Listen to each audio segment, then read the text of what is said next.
What prevents the landlord from not hiking up the price of the rent to kind of cover? This is a great question. Let's talk about it. If the Fair Act passes, it says that whoever hires a broker needs to pay the broker fee.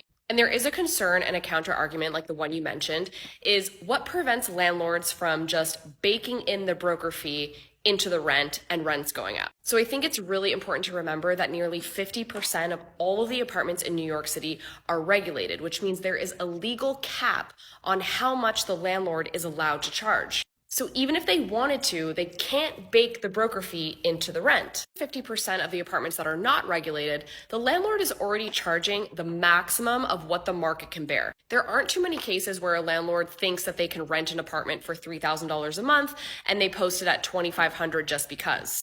The price for the apartment is $3,000 a month, so if they start charging $3,100 because they want to bake in the broker fee, the apartment is going to sit vacant. And they're going to have to adjust the rents lower to stay competitive with the other apartments in the area that aren't baking in the fee, including the 50% of the rent stabilized apartments, which cannot bake in a fee. And more generally, like New York City is the only city in the world that operates in this way, and we have the highest rents on the planet. So legally and logically, I don't think that rents are going to skyrocket if the Fair Act passes. So those are my thoughts. Jordan, council member, let me know what you think.